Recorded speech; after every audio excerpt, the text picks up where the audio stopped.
Good Tavach, everybody. Shavua Tov. A wonderful week ahead of us. We are coming from ending Yutes Chav Kislev, time of liberation, the Alter Rebbe, and new beginning of Tanya, and Hanukkah at the end of the week. So we've got a lot of wonderful things to share. But of course, we've got the Parsha. And this is the Parsha that begins the famous challenge, shall we say, between VaYeishev and his brothers. The sale of VaYeishev, the imprisonment in Egypt, ultimately his rise to power, and of course, ultimately, Yaakov coming down to Egypt, and which all leads to ultimately the enslavement of the Jewish people, and which brings us to our liberation. But in this week's Parsha, smack in the middle of the story, is a very unusual story that we're probably somewhat familiar, but perhaps not totally familiar. And it is the story of Yehudah and Tamar. That's a difficult story, actually. It's a challenging story to appreciate and to understand. By the way, whoever can put on their camera, that would be wonderful. Whoever can't, it's also wonderful. So, Yehudah is the one who comes up with the big idea to sell Yosef as a slave rather than, well, initial idea was he should be killed, right? He was one of the elder brothers and a leader of the brothers. And later on, when the brothers realized maybe they did something wrong, he got kind of demoted, so to speak. He no longer was in the same esteem as he was initially. And he moved away. He started a new business. He gets married. And he has 3 sons. His oldest son is called Er. When he becomes marriageable age, he looks for a shidduch. He's looking for a shidduch. That's what parents do for their children. And we do that today, by the way, also. Thank God, out of our 10 kids, 9 are married. Maybe in the merit of this teaching, our 10th, she's Alman. Then Simcha Rachel should find a shidduch yafa. We should find for him, and the rest should be simple, beautiful, a beautiful ending. No ending, but beautiful beginning rather. In any case, so the eldest son, Er, is marriageable age, and Yehudah finds a wife by the name of Tamar. Er is not exactly Erlich, a proper, appropriate individual, and he dies as a result at a young age, without leaving any children behind. The second son of Yehudah, his name is Onan, he repeats the same thing. He's also not exactly a good individual and doesn't act appropriately. Let us go over here. Oh boy. Everybody there? Okay. Thought I lost. Okay. See the screen in front of you? Wonderful. Okay. The first reading from this week's Parsha.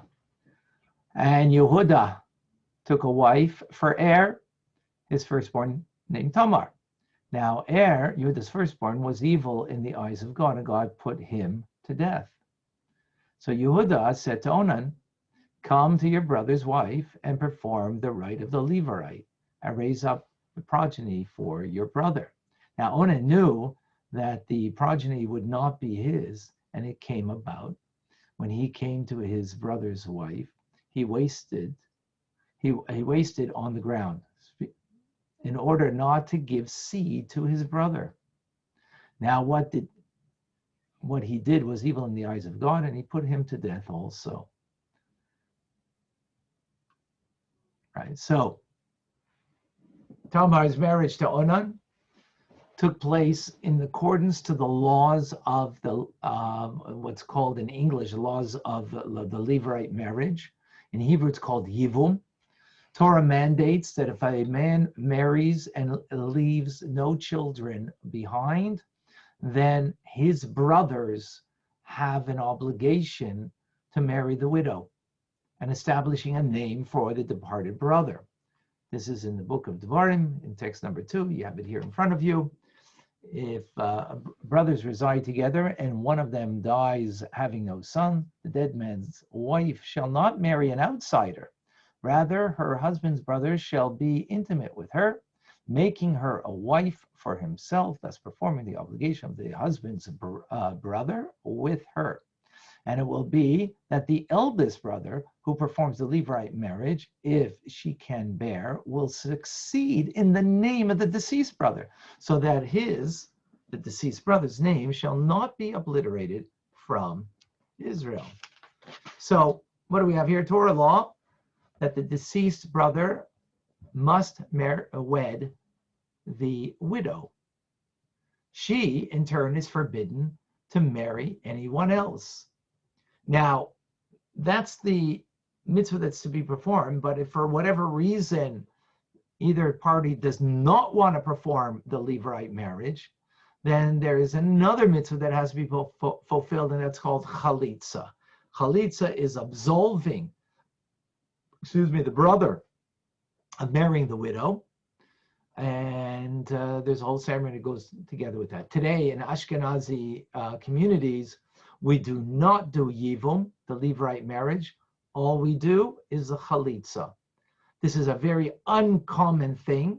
As a matter of fact, I have not, I've been privileged to many different mitzvahs that I've been a part of, but not this one. I have not been privileged to be part of a Chalitza. It happens seldom. Actually, I know someone who it happened to about a year ago. Older brother passed away, and the one brother, and they had no children, as in this case over here, and he had to perform that mitzvah. So Tamar marries Onan, and he also passes away. So now 2 sons have passed away. Yehudah has a 3rd son, Shelah. But what does Yehudah do? He's a little concerned, and he doesn't promise the 3rd son to Tamar because he's afraid that maybe, he's going to die too. So he says to her, go home to your family and wait for him till he grows older. As the verse says in 3a, then Yehudah said to his daughter-in-law Tamar, remain as a widow in your father's house until my son Shelah grows up. For he said, lest he too die like his brother. So Tamar went, and she remained in her father's house. Rashi explains that Yehudah really never intended that she would marry Tamar. Why? Because Yehudah was unaware of the sins of the sons. He thought that it was something with Tamar that was the issue, but indeed it wasn't. So as Rashi says in text 3b, he dismissed her with a lame excuse, meaning, for he did not intend to marry her to Shelah, for he said, lest he too die. This is the woman whose husbands presumably die young. Any questions? Is that clear?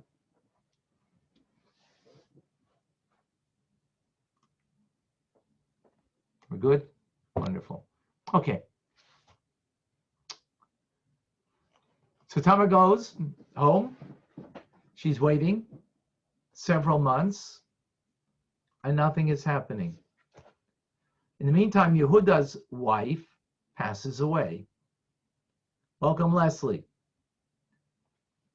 And he's involved in a business dealing. He plans a trip to Timnah to oversee the sheep herders and what they're doing. Someone informs Tamar about his business plan. She, wanting to fulfill what is she feels belonging to her. And what is that? That she should be part of the progeny of the Abrahamic dynasty, of the Jewish people. So she does something extremely brazen.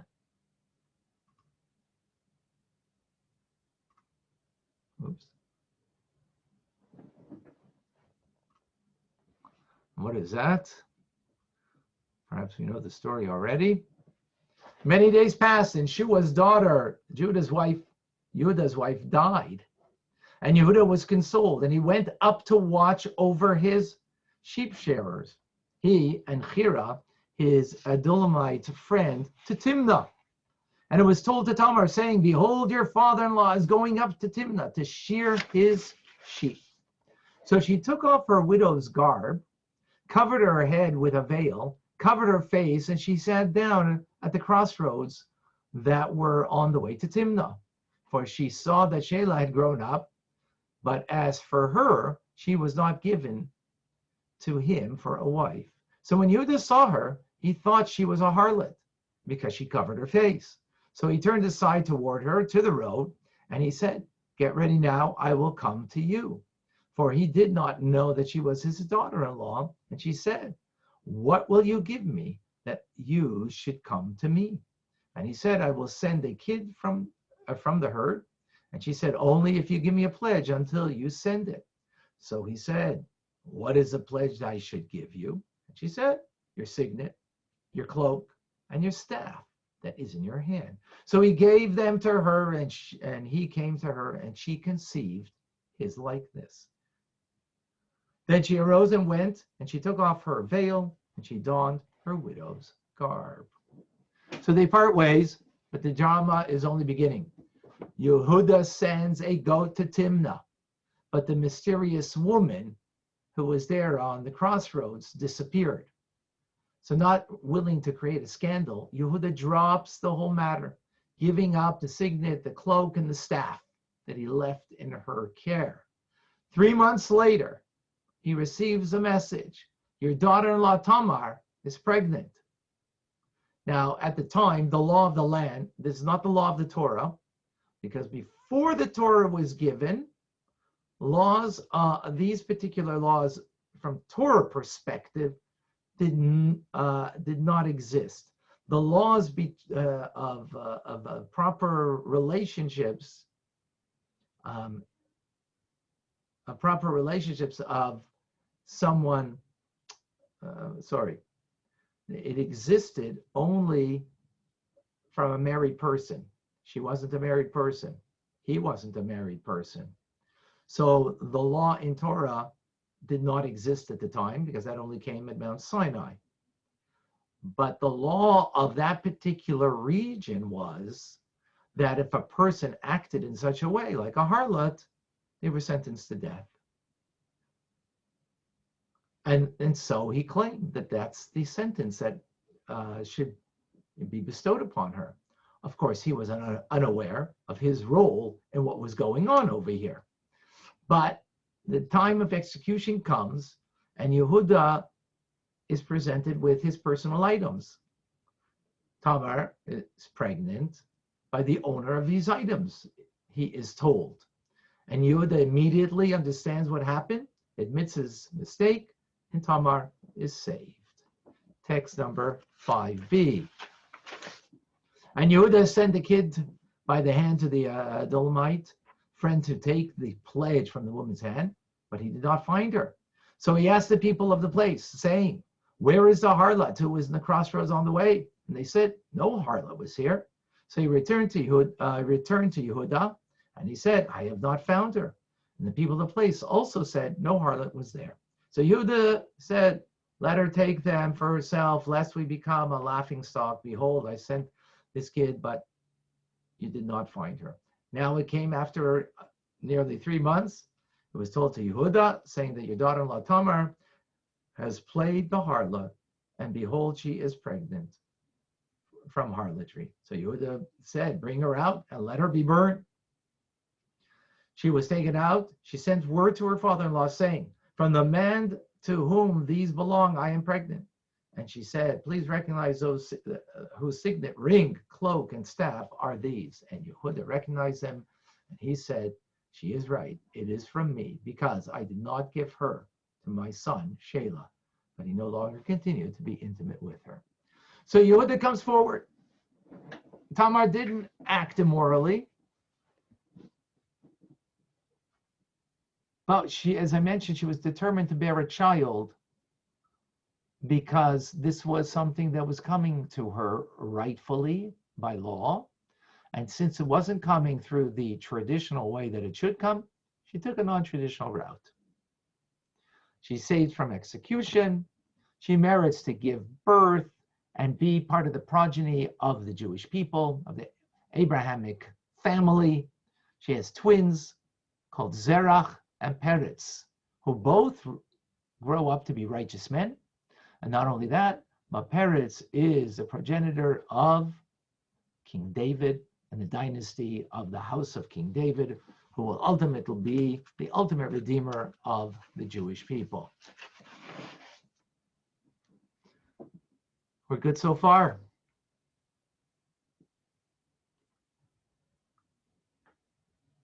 Okay.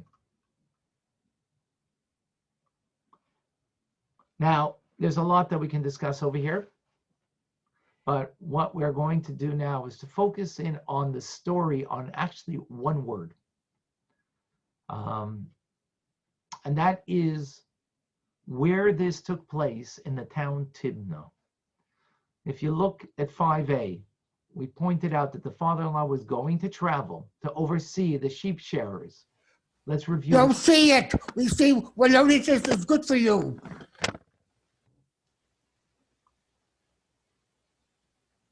Sorry, 1 second. You don't see. Are you seeing the text? Which text? Are you seeing text 5a right now? No, we're seeing Yashlet what he only is good for you. Okay, so I'm sharing the wrong thing.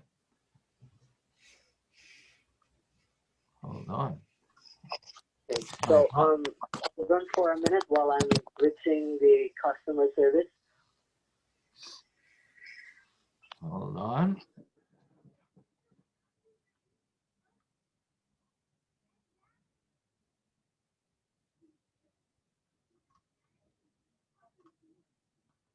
Now you're seeing it? Text 5a you see in front of you? Yes. Yes. Okay, Very small. yeah, it's very small. You need a large size screen. Okay. So if you look here in 5a in the small screen, you'll see, and it was told to Tamar saying, behold, your father-in-law is going up to Timnah to shear his sheep. Right over here. He's going up to Timnah. If you can see the cursor over here, the second paragraph, 2, 4, 6 lines down, going up to Timnah to shear his sheep. Now this term, shearing sheep, is not the only time that this occurs in Tanakh. There's one other time that the place Timnah is mentioned, and that is Samson Hagibor, Shimshon Hagibor, Samson the Mighty. That Samson the Mighty, exceptionally strong individual, was a protector of the Jewish people against the enemies of the Jewish people, the Philistines. And he once went down to the Philistines. And what did he do there when he visited Timnah? He met a young girl there and fell in love with her. Eventually became his wife. And what does it say there? If you can see in text number 6, I hope it's large enough that you can follow along with me. And Samson, Shimshon, went down to Timnah, and he saw a woman in Timnah of the daughters of the Philistines. And he came up and told his father and mother and said, I've seen a woman in Timnah of the daughters of the Philistines. So now take her to me for a wife. You see, they were the one who made the who brought her. He didn't go and take her for himself, but he got his parents involved. And his father and mother said to him, Is there no woman among the daughters of your brothers and among all the people that you go to take a wife from the uncircumcised Philistines? And Samson said to his father, take her from me because she is pleasing to my eye. Of course, it had to be conversion and all that. Absolutely, that occurred. But as you pay close attention, it says the word Timnah, but there's a difference. Anybody notice the difference?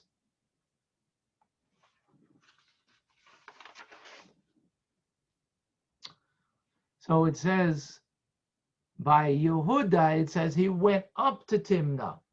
By Samson, it says he went down to Timnah.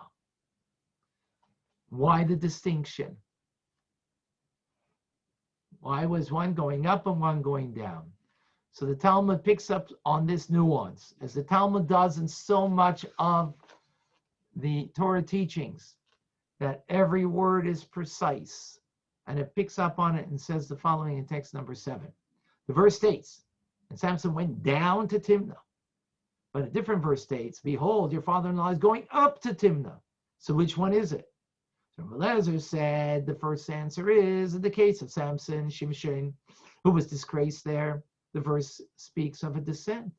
In the case of Yehudah, who became spiritually uplifted there, the verse speaks of an ascent. Second explanation, Reb Shmuel bar Nachmani said, there are two places called Timnah. One was reached by traveling downward, the other by traveling upward. And third explanation, Rav Papa says in the Talmud, there was only one place called Timnah, and it was located on the mountain slope. Coming from one direction, one had to travel downward. Coming from the other direction, one had to travel upward, like Verdonia or Beibari and the market of Neresh. So let's recap the three explanations here. First explanation, the Timnah, up and down, is in reference not to terrain, not to the geography, but it's in reference to the state of Shimshon and the state of Yehudah. Shimshon was disgraced by the fact that he went to Timnah. Yehudah, on the other hand, was uplifted, right? He was uplifted. Second explanation is that Timnah is a geographic place, but there's two different types of Timnah. Just like you have in the United States of America, you have Portland, Maine, and you have Portland, Oregon. Both are Portland. So there's two Timnahs. And the third explanation is that it's called Timnah because it is speaking about that it is on the slope of the mountain. So you can, from one direction, if you're at the bottom of the mountain, you're going up to Timnah. But if you're on the top of the mountain, you're going down to Timnah because it's somewhere on the slope. Is that clear, those three explanations? Great. So let us focus first on the first explanation. Again, that says the Yehudah, for him, this was exalting. Now, what exactly was exalting over here? What was so great about Yehudah in his actions? As a matter of fact, he was caught in an embarrassed situation.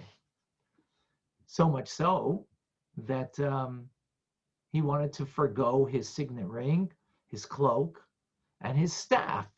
Why? Because then word would get out and it would be very embarrassing.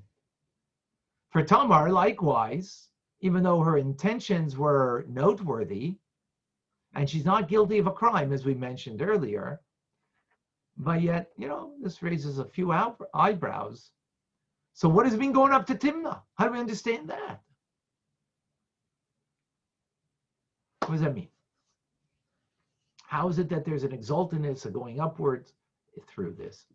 So Chazal, our sages, say that there's a silver lining over here. Now, I want to, again, remark that on Tamar's part, was totally for the sake of heaven, that she wanted to be a mother of Jewish children, that would be the continuation of the Jewish people. Yehudah was sort of, he wasn't fulfilling what was his obligation, because we see even with Shimshon, who wants to have a non-Jewish wife to convert, he tells his parents to do the job. So like Yehudah is doing the job of giving away the children. He did the first two, and the third, he also had the responsibility. He didn't fulfill that responsibility. Yes, he had a fear. It was an unfounded fear ultimately, but therefore, kind of heaven brought things together. That even though it is, shall we say, what's the word? By the letter of the law, he didn't do anything wrong, because at the time there was no wrong in that action, because it was before the Torah was given. Now it is very wrong. You shouldn't make any mistake, right? But before that, we're talking about two unmarried people, right? So in that respect, there wasn't a literal wrong, but there is a perception, and that also has an importance to it. But Chazal point out over here, our sages point out over here, that there was something very positive, a moral message over here that actually overrides the particular incident. And what is that? So the first one is about Tamar herself. What do we see about Tamar that is pronounced over here that is quite amazing? She gets pregnant from Yehudah. She's been judged with and sentenced with a death penalty. Instead of saying, hey, this is a miscarriage of justice, instead of taking placards and now marching down in downtown Portland. Look at that, pretty interesting, right?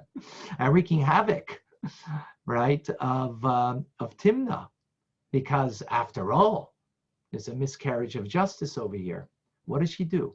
She risks her life, and she sends discreetly a message, letting Yehudah be aware.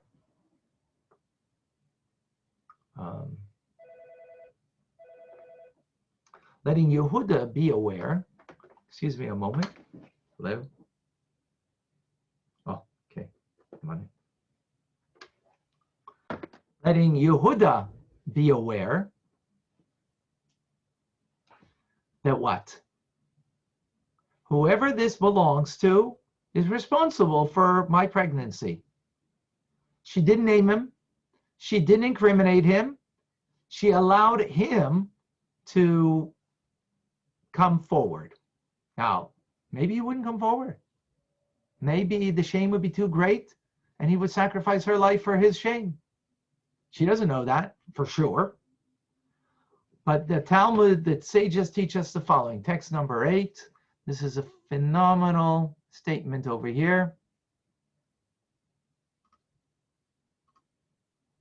Talmud tells us in text number 8, the verse states, she sent word to her father-in-law saying, from the man to whom these belong, I am pregnant. But let her simply tell him explicitly that she was carrying his child.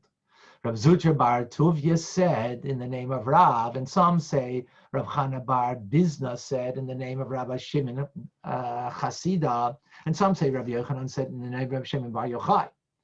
A lot of people want to have credit for this. It is better for a person to cast himself in a fiery furnace than to embarrass another person in public. From where do we learn this? From Tamar. Wow. That is powerful. She was ready to risk her life. Better not to embarrass Yehudah, even though seemingly she had every right to. Excuse me just one moment, folks. I gotta take off my glass of wine if you want to join in here. Or just right. So If you go into Zoom, 770, 6085. So you can get it both ways, live and on Zoom. That's very powerful. And that's how grave the sages tell us is to embarrass a person in public, which, a big lesson for me and all of us, that it's easy sometimes just to say a slip of the tongue and you don't even mean it and you don't realize it. You said something publicly and it's embarrassing to an individual. So she had such great sensitivity, Tamar, that she was ready to put herself into fire. Now, for Yehudah's part, what emerges over here? He accepts total responsibility for his errors. He realizes that he did wrong. He should have given his third son, Shelah, and because of that, of his impropriety, Tamar takes her action. Did you go on? No? And he doesn't hesitate. He admits readily and takes it with great humility. So much so that later on, his brother takes note of it. As it says in text number 9, Yehudah admitted his deed with Tamar and was not embarrassed to do so. What became of him? He inherited the life of the world to come. Reuben admitted his sin in interfering with his father's material life, or marital life, rather, marital life, and was not embarrassed. Now, who caused Reuben to admit his error? It was Yehudah. It was Yehudah. So what do we say over here? In this context, Yehudah's trip to Timnah, it was indeed a trip up. Not only because eventually of the positive outcome that came to righteous individuals, Zerach and Peretz, and it's mentioned that Peretz is a progenitor of King David and the divine house, the Davidic royal house, but also because of Yehudah's behavior and Tamar's behavior. By contrast, Shimshon's wife ended up making tremendous problems for him, and that was his downfall. And therefore, for him, he was going down. For Yehudah, he was going up. But that explanation is not the simple explanation of the text. That is a homiletic understanding. We mentioned before that Torah is to be understood on many dimensions, 4 basic dimensions, which is called Pardes. Pardes is an orchard. There's an orchard of many layers of the Torah. Simple, hinted, homiletic, and mystical teachings. Pshat, Remez, Drush, Sod, as it's said in Hebrew, which is an acronym for Pardes. So what we explained here was the homiletic explanation. It was not the simple meaning. What is in fact the simple meaning? So the Talmud gave us another explanation. And what was that? The third explanation. Actually, the Rebbe in a Sikha, it tells us proves to us that the first explanation that we just gave now about the ascent was about his doing good. And the Rebbe says it can't mean that as a simple explanation. Why? Because who made the statement that Yehudah is going up to Timnah? It wasn't the narrative of the Torah. It was actually the Yenta who went and told Tamar that your father-in-law is going up. Now, how would this person who's a Yenta to tell Tamar that he's going up? Maybe this is going to be his downfall. the entity or this person doesn't know if it's an exaltedness in his actions or it is a downfall spiritually. Therefore, the Rebbe says that from here we learn that this is not the simple meaning of the text. Let's read it in the Rebbe's words.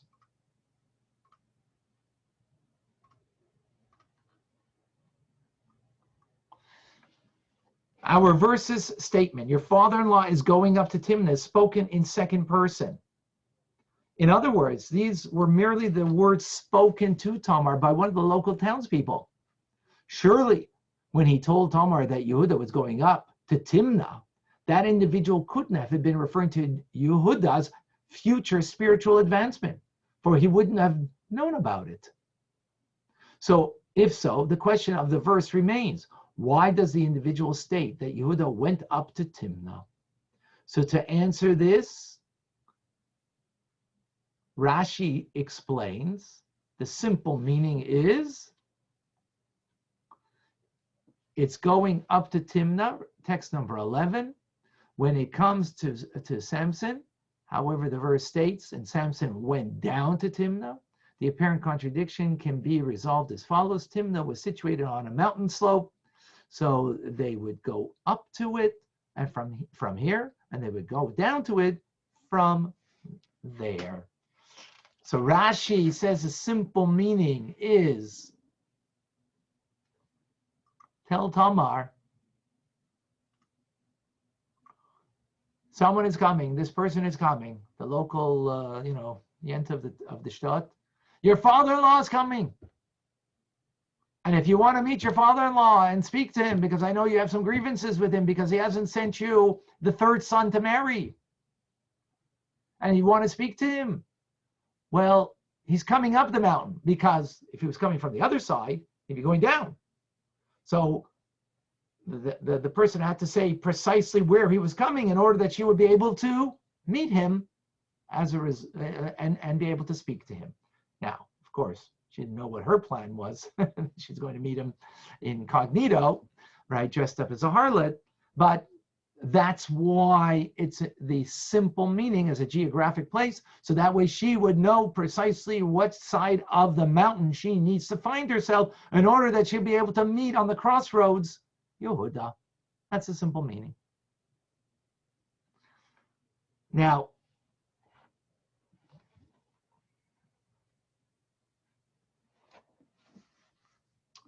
so the Rebbe in the Sikha says, okay, so now we understand the simple meaning, we understand a homiletic meaning, but what is the lesson over here for us to learn? The Torah is from the word Hayrah, it's a lesson. What is the lesson that this serves for me, that the geographic place of Timnah is on the slope of the mountain, that you can reach it from the top going down or from the bottom going up? So the Rebbe explains like this. This whole incident of Yehudah and Tamar, you think about it. Again, God does things, and for those who have been lucky enough to take the Secrets of the Bible course, every single class has been a story of how God has. Oh, okay. I found it. Okay. How God Almighty has brought certain people or certain situations in a way that Eve eats from. Adam and Eve, they eat from the tree. Noah and his generation. Then we have with Joseph and the brothers and their actions. We had the story of this past week of the golden calf, of how could it be the Jewish people would sin with the golden calf 40 days after God's presence on the mountain, and so on. And all of these things are orchestrated ultimately because there's something greater that needs to be achieved that would not be achieved otherwise. And here we have, Moshiach. The ultimate purpose of creation is to create a dwelling place for God in this world, which will be ultimately achieved through the coming of Mashiach. And the question is now that Yehudah is the embodiment of that. And through this action, right, that in a sense is compromised, brings, though, to something that is so ultimate and sublime. Peretz, who was the forerunner of King David, the house of David, where Moshiach will come from. What's the connection? Because in the bottom line, life is like a mountain. What does it mean, life is like a mountain? The human condition is that we always want to get to the top of the mountain. That's a human condition. I want to achieve. I want to be on top of the mountain. I want to be king of the hill. You remember when we were kids, and you got to the top of the mounds or something, like you were greater than the others because you're on top, right? So,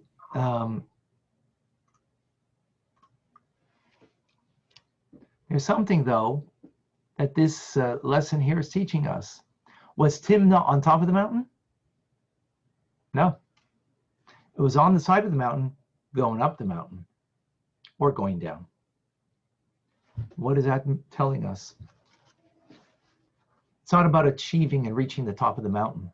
It's about climbing the mountain. Let me repeat that. It's not about getting to the top of the mountain. It's not about being the best professional that you can be. If you're a therapist, you want to be the best therapist. If you're a businessman, you want to be the best businessman. If you're a Jew, you want to be the best Jew. It's not about reaching to the top. As a kid, all right, there was a game, I think it was for high school students, reach to the top, right? It's not about reaching to the top. It's about climbing the mountain. Very different idea. What is it?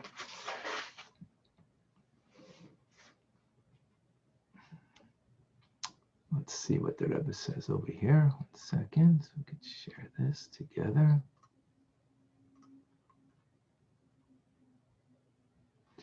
Religious experience is likened to climbing a mountain. We know that when climbing a mountain, one cannot stop in the middle of the incline. Doing so would almost certainly cause him to slip and fall. Instead, one must continue climbing without stopping. The same is true of climbing the mountain of God. One must constantly continue upward, not just to reach higher, but also to avoid falling. In other words, one mustn't suffice with the current spiritual achievements, because staying put without climbing higher would result in a spiritual decline. So the message of Timnah's location is because it's on the slope. We're just going up to Timnah. We're just going up the mountain. Now, what does that mean? It means simply as follows. Either in life you're going up or you're going down.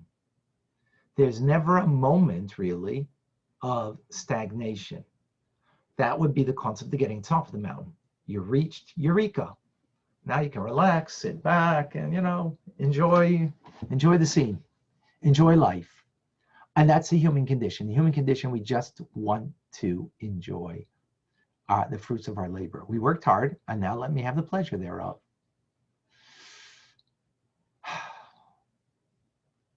You know where we know this mostly from? Our dear Rebbe. Whatever he accomplished, it was never, not that he wasn't thankful and appreciative for what anybody did and they accomplished, but it was always about going to the next accomplishment. It was always about looking forward and what more needs to be done. Whatever was done, that was yesterday's accomplishment. Yesterday's accomplishment cannot be the laurels that I rest on, and I feel good about myself. As I mentioned this many times, the human condition is we want to feel good about ourselves. You know when you really feel good about yourself, when you had a great achievement and you got to the top of the mountain, then you really feel good about yourself. And it's not to say you didn't achieve it. It could be even achievement and, you learned, a whole year of Tanya together. We learned together. What an achievement. We feel so good we're on top of the mountain. No. It's not about getting there. It's constantly about striving up the mountain. It's like a mountain that never ends in that respect, right? And we're always climbing and climbing, because if we're not climbing, that means we're stagnant. And if we're stagnant, what's going to happen is we're actually going to fall back.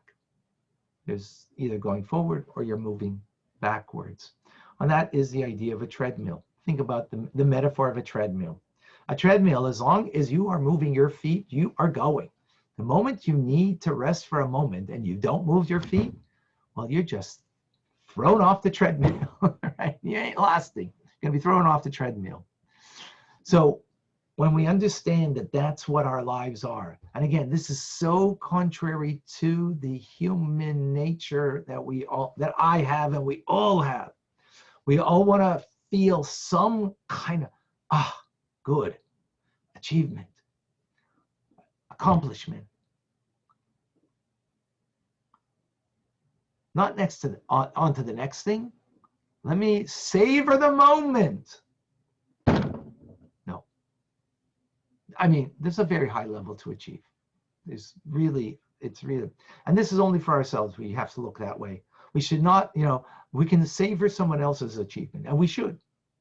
And we, give them full-hearty reward for it. Absolutely. But for myself, there's more. There's the next thing that needs to be done.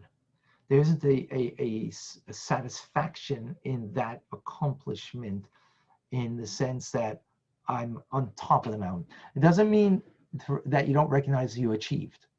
There's a very big difference over here. It's not like you didn't achieve. You achieved. You did something wonderful. Whatever that mitzvah was, whatever that thing you did, it was wonderful. But you're not stopping. The treadmill's moving. So you're not stopping, because real serving God is climbing up the mountain constantly, because if you're not constantly climbing, then you're regressing. Then you are going to fall and falter. That's what happens. Again, this is a very high level, and the only one that really achieves it is our dear Rebbe. and it's okay. It's not like, oh, don't feel guilty that you took some a moment of sort of like appreciating your achievement. We're gonna do it. I'm gonna do it. We're all gonna do it. But don't rest there too long. That's the message here. Don't allow that achievement to make us feel so good in ourselves. You know why? Because then we will be satisfied and feel that we're on top of the mountain and I don't need to move forward. That's what will happen. That's the danger, the real danger there. And then what will happen? I'm going to regress. Because listen, I achieved so much. What do I need to do more? But if we look that we're on the slope of the mountain, and I just got to continuously go up, and if I don't, then I risk faltering. And not only do I risk faltering, which is the negative side, but I'm also not getting closer and closer, higher and higher. Not closer, it's not the right word, but higher and higher, achieving and accomplishing more. And I guess I've mentioned this, I think, last week, and I mentioned it again. We see this very clearly when the Rebbe spoke on the 28th of Nisan. I remember that Sikha very well. And he said that everything that he's achieved is for nothing, because he didn't accomplish what needs to be accomplished, and that is the bringing of Moshiach. And this ties in with this idea over here. The Rebbe never got to the top of the mountain, because the top of the mountain will only be Moshiach. And even then, I wonder what, we'll see. We'll have to wait till what Moshiach will bring us. But the Rebbe was with that constant drive that if we must achieve to bring the light of God into this world in such a way that the light of Hashem and the presence of God is so prevalent everywhere around the world that if it's lacking somewhere, then even though I might have it, it's still lacking in the world, and therefore we haven't achieved what we need to achieve, bring the final redemption. And in that sense, not feeling that he has achieved, even though there's no one who has achieved in world history as what the Rebbe has achieved, because it is with this idea, constantly moving up the mountain. And with this, we understand also what Hanukkah is. The laws of Hanukkah are interesting. The law is that every day, all you have to do is light one candle. That's all you have to do. So the basic law, one candle per household. Preferred way is each member of the household will light one candle each day. The most preferred way is that each day you increase and add more.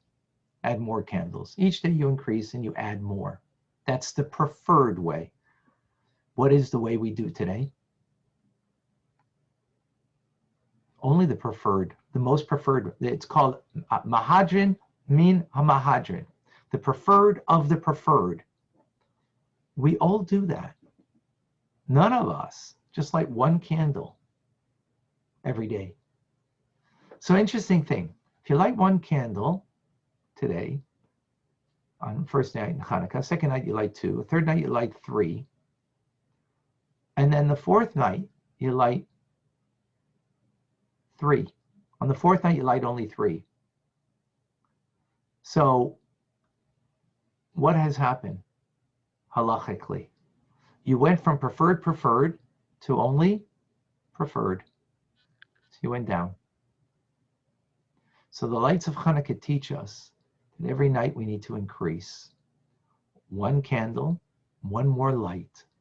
In our lives, we need to always be constantly increasing. Whatever I accomplished yesterday was great for yesterday. Today, there's no accomplishments. Whatever I did last year in Tanya is amazing. What I have to do this year in Tanya, I'm talking to myself. I have to achieve more. It's not sufficient. I need to achieve more. Last year was great achievement, but this year there has to be another level that needs to be attained. By the way, some never learned Tanya, so it's easier for them. Or they only learned a few times a week, and now they're gonna learn every day. Wow, great achievement. But if you taught it every day, what are you gonna do now different? And what are you gonna add? It's a little more nuanced. It's a little more refined. It's a lot as simple.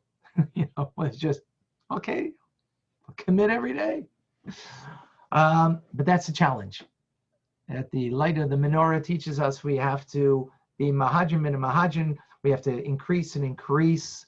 And if we don't increase one light, then we're not mahadrin min mahadrin. We're only mahadrin.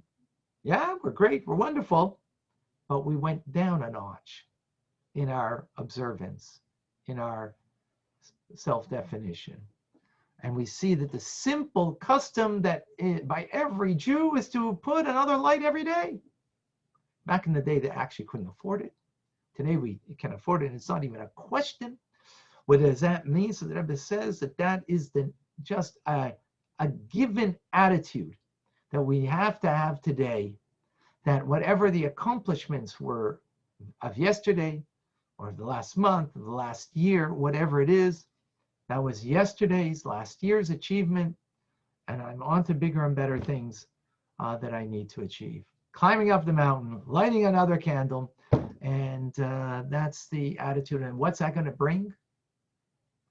Yehudah and Tamar is going to bring the progeny of Peretz, the Yal of Peretz. The Peretz is going to, Peretz comes from Ufaratzta, to break out. So he broke out. I feel terrible. Others are coming on to the class because I made a mistake and said 7:30. I'm so sorry. Carolina, I made a mistake and wrote the wrong time. Now Andrew's coming on. My sincere apologies. In any case,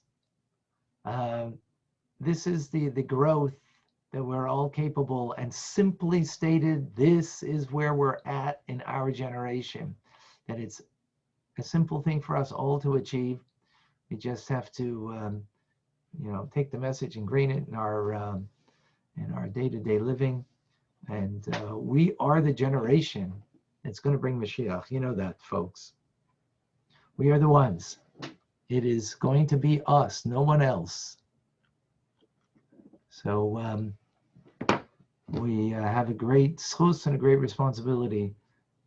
It's all up to us, Andrew. Totally. I apologize, Andrew. I wrote the wrong time. It was 6:30 as always. Yeah, I realize that. Oh, well. Apologize to everybody. I see. I thought maybe there was something going on, and that's why you had to. No. And I would have corrected it on. Well, I did on the group, but in other places. But I forgot my phone at home, so that was divinely orchestrated. On top of it. So, folks, we have something to take with us from Yutis Kislev, Chof Kislev, and to go into Chanukah, Parshas VaYeishev. I wish everybody a Shavua Tov, a Good Tavach, a wonderful week, and may the lights of the menorah illuminate us from the Yutis Kislev, that the light of Chassidus, and that we should be redeemed this week with Moshiach Tzidkenu, with the Rebbe leading us out of this exile. Thank you. Amen. Amen. Amen. Thank you. Amen. Thank you. Thank you, folks. Thank you. Thank you, Rabbi Fine. Great class. Thank you. All the best, everybody. I'll have this up on Facebook so you can watch, or I'll send it out. Thank you, folks.